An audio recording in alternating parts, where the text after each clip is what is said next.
Auto Accident Help Desk. Welcome to Auto Accident Help Desk. We're a free service and we're open 24/7. If you or someone you know has been injured in a motor vehicle accident and do not have an attorney, call Auto Accident Help Desk right now for a free consultation. At the help desk is my colleague, Justin. Tell us more about the callers. Leah, thanks for having me. We're getting calls for truck, motorcycle, and most of all, car accidents. If you or someone you know was injured in an accident and were not at fault, give us a call right now. You'll speak with a live professional who will answer your questions and explain how much your case may be worth. Folks, don't worry about your medical bills, lost wages, and pain.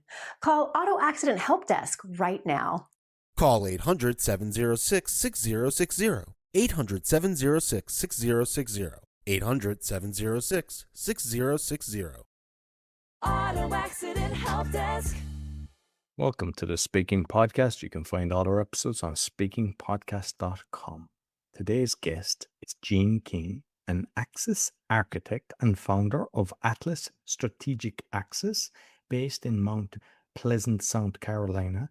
With over 50 years in business, Gene has founded and scaled and successfully exited 10 companies and currently operates 6 active businesses, including Sequence Real Estate, Invest America, an EB5 immigration investment firm, and Twist Elbow. His specialty is engineering access, positioning companies into enterprise, government, and investor opportunities they couldn't reach on their own.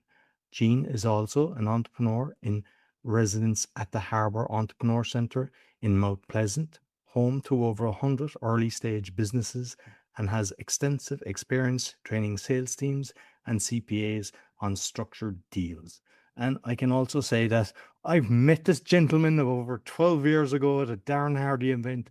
We stayed friends. We were peak performance partners, which meant we were doing a weekly call, helping each other. He's a gentleman, and I'm happy to call a good friend. And welcome to the show, Gene. Roy, thank you very much for this opportunity to just be one-on-one with you, man. This is awesome. Yeah, I mean, that's an impressive history of what you've done, but I know that from kind of knowing you, but obviously the listeners wouldn't. So I suppose, was this entrepreneur kind of bite inside you from a young age? Where did you start? What was your kind of first thing that you got into? Oh, I remember it distinctly. I was a sophomore at the military school in South Carolina by the name of the Citadel, and I needed some spending money for the weekends, and my father wouldn't give it to me. And I got horribly hazed in military schools. There's hazing where they beat the young freshmen and make them do crazy stuff and trying to harden them up or run them out of school, one or the other. And I got horribly hazed as a freshman. So as a sophomore, I really wanted to try to protect some of these younger guys that were getting horribly hazed. So I needed money. I wanted to protect. So I went in and figured out if I could start a shoe shining, brass shining business for the upperclassmen, and I could get the freshmen to shine the brass in the shoes for me, I'd protect them from the upperclassmen hazing them, and then I could make money. So I literally would find in my battalion, in our company area and battalion, I'd find young freshmen that were getting hazed. I'd go find out who was hazing them. I'd go into their rooms, and I was 6'5", had a 28-inch waist. I was rowing on the crew team, 250-pound. I mean, it was just incredible how good a shape I was in. So I would go into the upperclassmen's rooms and just basically say, don't ever haze this guy again, or I'll come in and see you at night, and it'll be a bad night. Then I'd get the freshmen to shine shoes and brass for me. And that's how I got my money, because the upperclassmen would pay me so they wouldn't have to shine shoes and brass. So that was my first business, and I learned scale because I didn't have time to scale it. I was finishing my sophomore year at the Citadel and couldn't do it anymore. So I learned quickly about scale. But that was my first business to actually make money. And like, because you said like the military school, how long were you in that? Because what I've seen is anybody that's kind of been in military, they're very systemized, and I think it controls you. Were you always systemized, or did that make you systemized that you've been so successful in business? I learned one thing in probably the most important thing in my life at the Citadel while I was attending the Citadel. When I got really, really hazed my freshman year, one morning I had to jump up and grab pipes in the ceiling, and a sitting M16 rifle was hung on my legs while the guy beat me on my butt, screaming at me. And finally I'd had enough, and I just dropped and I stood at attention, and he came in front of me and started screaming at me. And I said, "You can't kill me, sir." He said, "What are you talking about?" "You can't kill me." I'm getting goosebumps right now thinking about this. When I realized if somebody can intimidate you, bully you, do everything in the world to you, but they can't kill you, then you can get past anything. So I took that with me the rest of my life. Now, if somebody pulls a gun out, all the rules change. But if it's a bully, if it's somebody trying to threaten you, if it's somebody trying to out-negotiate you, out-position you, as long as they can't kill you, you're in the game. And I've taken that with me in every company I've ever been in. Brilliant. So I suppose, like if we look at, you've had 10 exits. What lessons have you learned? I suppose partners, first of all, because I've had a lot of companies, I think 22 now at this stage. And yeah, some have been brilliant, no contracts. We've done 15 years together, parted, everything was hunky dory. There's others, and people didn't bring their A game.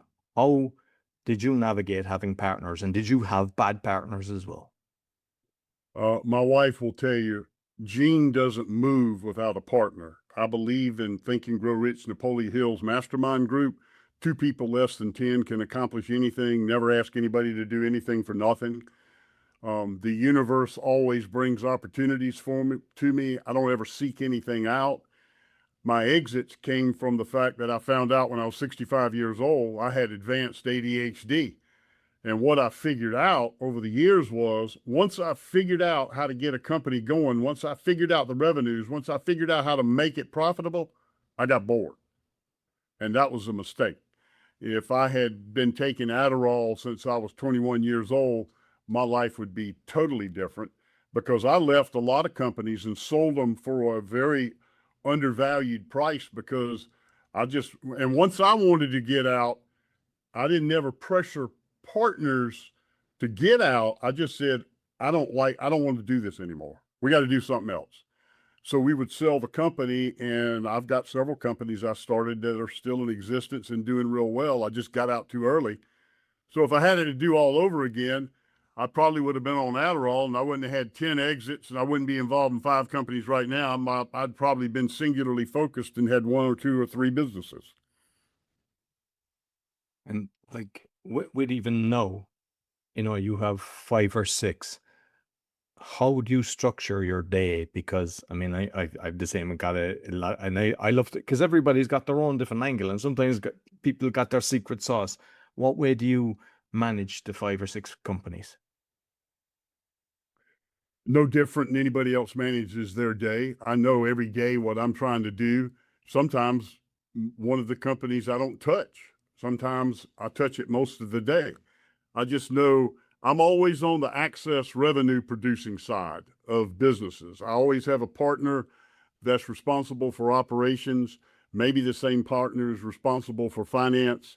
I don't like to get into the mundane processes of income statements and balance sheets. I don't like to get into the mundane processes, to me, of operations. I like to go figure out how to get the revenue. What do you have to do to close to get the revenue, bring the revenue in, and let other people handle that revenue. So day to day, I'm just purely, I use Zoho, which is a contact management system, and I put every project in Google Sheets. So I know what I'm trying to accomplish in this month, this quarter, this semi-annual, this annual, with a 5-year goal to exit. I'm always trying to figure out how to exit. Now that I'm on this Adderall, I don't know if it's because of my age or because I'm starting to think differently. Now I'm thinking more about residual income. How can I move this forward and continue to have residual income coming in? That's why we're building this government platform to access government contracts. I have a company, a Securities and Exchange Commission, FINRA broker-dealer in the United States, And we got involved about 10 years ago in EB-5, which is an immigration program to bring families, immigrate an entire family into the United States on permanent green card. We're doing really well. We needed to open a couple of countries. I went to my partners, what can I do to help? And they said, well, can you go open Canada and Nigeria? Well, I don't know the last time somebody told Roy Coughlan, you need to go open Canada and Nigeria to do what you're doing. Well, you got to go put a team together. You got to go figure it out. So I went to the ambassador of Canada to the United States and worked with their folks to figure out who people are. And I'm networking with some of our folks in CLA and Nigeria. So I'm just having the day-to-day, put it in a Google sheet, go track it, and go move it forward. And so whether it's 5 companies or 1 company, people say you've got to be singularly focused. I'm singularly focused on access, on who do I need to call and how do I get to this person for what reason tomorrow. So that's what I'm singularly focused on.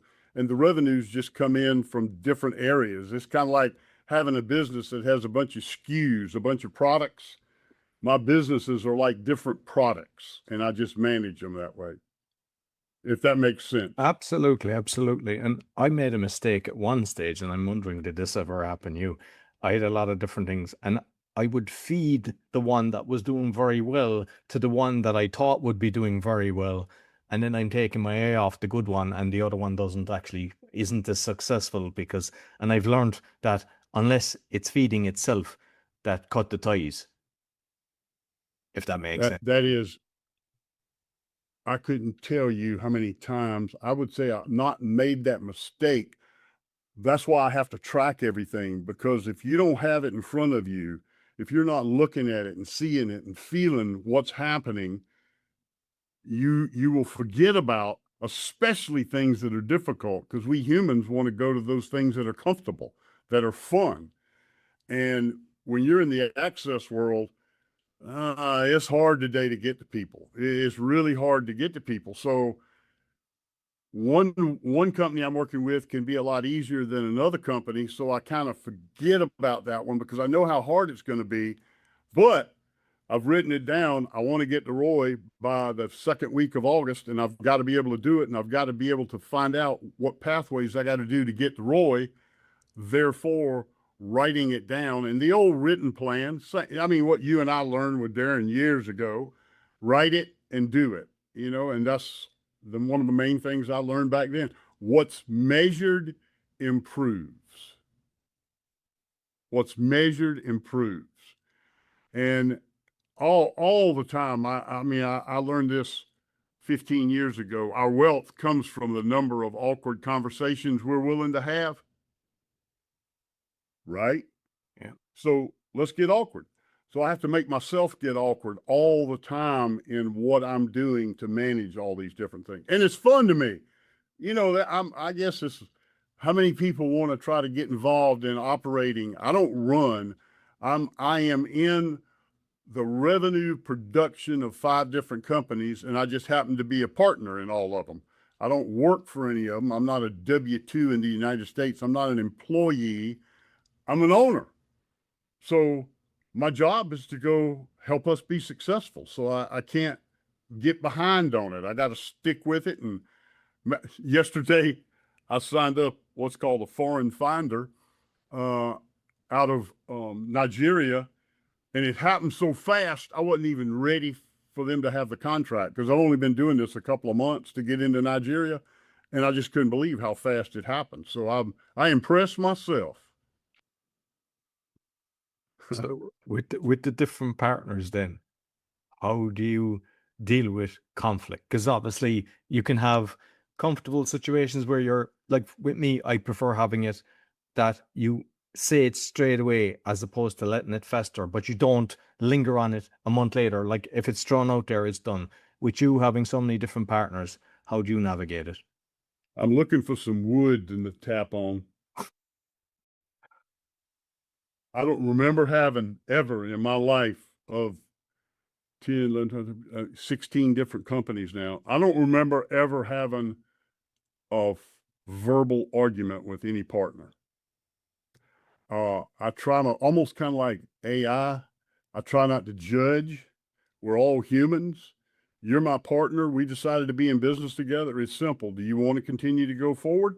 Yes. Okay. Then there's nothing to argue about. You got your things to do. I got my things to do. A lot of trust. You got to have a lot of trust that people will do what they say they're going to do. I've learned to select partners over the year. My newest partner is a naval intelligence retired officer, and he is so much different from me because I want to talk all the time and he wants to listen. So, two different types. I've got a partner that was a full-time, built a large CPA firm, became a specialist in helping people with tax-advantaged investments in the United States to reduce taxes in very good programs. And he trusted that I would figure out how to find the investors, and I trusted that he knew what the hell he was doing to go figure out how to do the business. The same with the immigration. I went in to the immigration world, to the EB5 world, to the EB5 magazine. This is 10 years ago. I studied the industry. I studied the people. I picked 4 or 5 people that I thought I might want to do business with. I accessed them. I communicated with them. And one of them rose above all the rest of them, and that's Mike Zinnick, and he's my partner today, and it's a wonderful partnership. So I steer away. Now, at home, I can get in an argument with my wife. You know, I haven't figured out. I guess I try to let her win most of the time, and she would hate me if she heard me saying this, so I got to make sure she never sees this podcast. But I just stay away from conflict because it does no good. It's negative energy. It's negative environment. You're not moving forward. I just try to keep doing my thing. And I'm telling you, when revenues are coming in, everything kind of fixes itself. When revenues aren't coming in, the first thing you do is blame the salespeople, then blame the president, then blame. So all you got to do is make sure you got revenues coming in and your positive cash flowing, and you don't have a lot of conflict. And that's been my responsibility all my life, is go figure out how to get the revenues. Oh, brilliant. Yeah, my VA partner, never had an argument with her. There's clients as well, like 15 years, never, not once. And Yeah. there's other times I got it wrong. And my mother's very good with intuition. She was after telling me, no, don't trust this person. And I thought, I knew a person 5 years before I went into business with them, and they didn't bring their A game. They just, Yeah. I learned it. So now I'm very selective. I have to make sure I really like this person. I trust this person, and it's going to be right. But you're dead right. I think that's brilliant advice, what you've just said there, because the blame game, you just keep doing what you're doing and it'll sort it. As one person said to me when I went through a lot of turmoil, money solves all problems. So don't be thinking about what you've lost. Think about how to make money. And it was a mentor I had years ago who was one of the members that started the Chicago Board of Options Exchange, worked on Wall Street for years. He said, there's 2 things, Gene, most importantly. What's measured improves. Don't argue, trust. If you've got a partner, or if you've got an employee and it's not working out, I would say 95% of the time terminating them is best for them, not for you. Because if it's not working out, they don't have their heart in it. They aren't passionate about it. They're just doing a job. And you can't have people in an organization that are just there to do a job because they need the money. They got to be incentivized to be great as they possibly can be to help you accomplish what everybody's trying to accomplish. And when it comes to partners, the tricky thing is, if your partner is going to be involved, if it's a finance partner and they're not involved, that's totally different. They're going to be on a call every month or every other week or whatever to see what's going on. But if you got a partner that's working, you just got to make sure they know what the hell they're doing. And then you got to trust them to do it.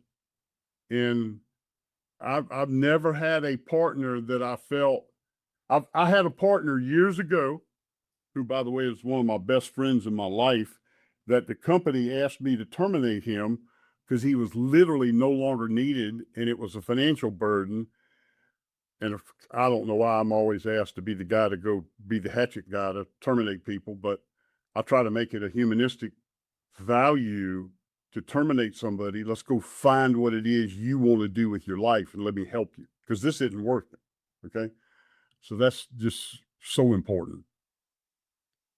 Yeah. Anytime I had to let people go, I always tried to help them find something else. They just weren't suitable for my thing. Or I tried to find different roles for them because sometimes it's just whatever position they are. But yeah, you'd usually see it, like they're, if they're working, say, 9 to 5, at quarter to, 5, they're putting on their coat. They're just ready to run out the door. And it's like, whereas the others, their head down, they don't even look at the time and their heart is in it. And yeah, That's the difference.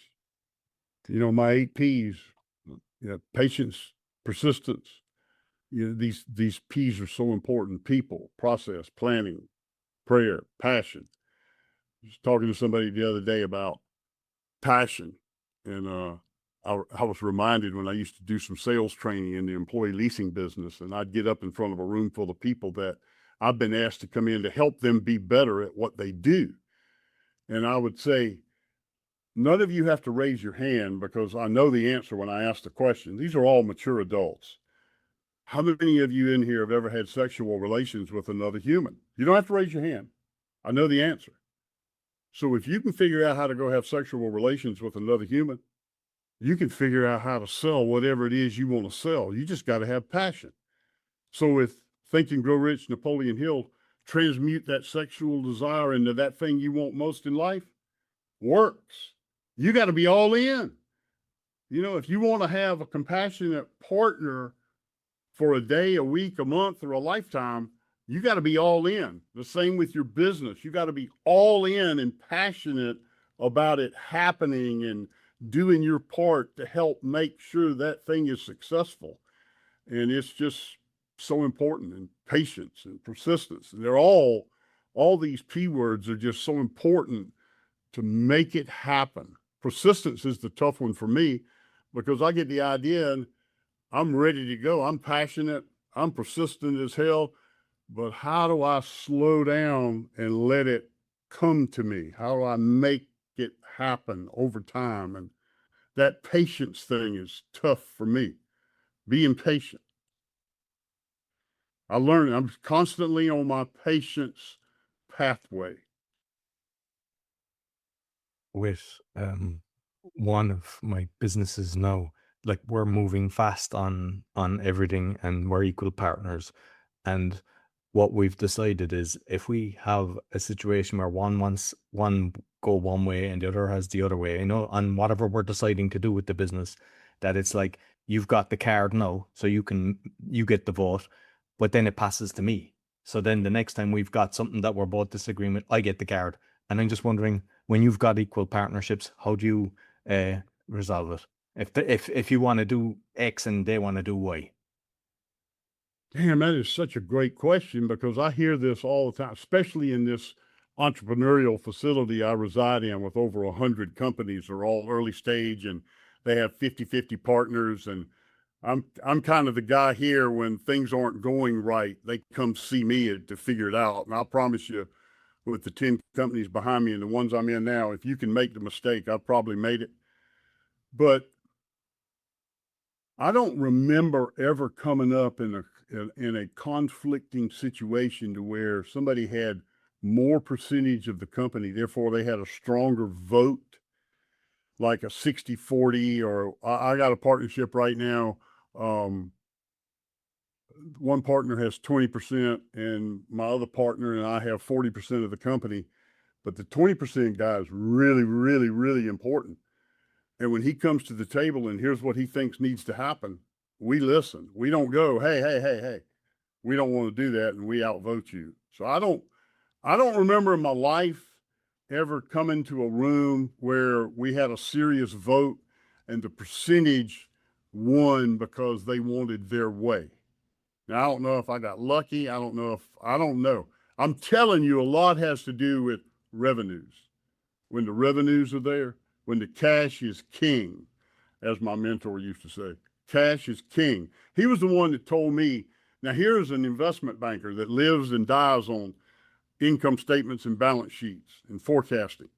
He said, know how much cash you got at all times. So we were about 5 years into our investment banking firm. And I called my partner one day and I said, how much cash do we have? And he said, all you got to do is look at the income statement. Now, I'm not interested in accounts receivables and payables and tracking all that. How much cash is in the bank? And his question back to me was, and I remember, was, why is that important? We have cash. I just want to know. I just want to know how much cash we got, because my mentor said, know your cash at all times. I don't care if it's hundreds of millions, if it's millions, if it's $1 million, if it's $5,000. Just know what you got. So I got in a real big habit of just looking at the checking accounts. By the way, most partnerships I have, I'm not even on the checking account. I don't want to write checks. I don't want to be responsible for the money, except I'll bring it in. I mean, I get a financial statement every month. I know what's going on. I don't have to worry about, a lot of people, when they're setting up a new account, they go to the bank and they want to make sure they're on the check, writing checks and so forth. I don't care about that. I care about access and making revenues. Have you noticed that, Roy? Yes, absolutely. And I think the States are still the only ones using checkbooks, are they? I think we stopped that about 10 years ago in Ireland, or even more. So, Isn't that something? so when you're determining which business to get into, like you've done so many, and just kind of what goes on in your head to say, I want to go down this avenue, or I want to try some, because they're all different. It's not as if like you're staying in one lane. You've kind of, done so many different things. Like, how do you navigate what's your next project? It's as simple as, and I've told this to I don't know how many people, and I don't know how many people believe it. I don't look for anything. The universe brings it to me. I mean, I hate to eat by myself. One of my businesses started years ago because I was in a restaurant and the guy was sitting by himself. And I said, do you mind if I sit down with you? And it was a God thing, a universe thing, whatever. Yeah, sit down with me. Next thing you know, we're in business together. And if I hadn't gone into that restaurant at that time and asked the guy, could I sit with him and eat? How many people do that? We'd have never been in business. So the universe brings opportunities to me. It's almost frightening. And now at this point in my life, I got enough on my plate, and the universe is still bringing things, and I'm having to learn to say no faster than I ever have in my life. And sometimes I hate to say no, because first of all, I know I can do it. I know I can do it. It's exciting. I would enjoy working with the person, but I got to say no, because you start, 20 minutes ago, you said, how do you handle all these businesses? I don't need to take on anymore. I just need what I have to work. And if I'm 75 years old and I've sold one of them, I might bring another one on. It's fun. If it's not fun, I wouldn't be doing any of this. It's fun. So you mentioned Napoleon Hill, Think and Grow Rich. So obviously, the law of attraction, and it's working for you just by listening to the conversation today. When did that book land on your lap?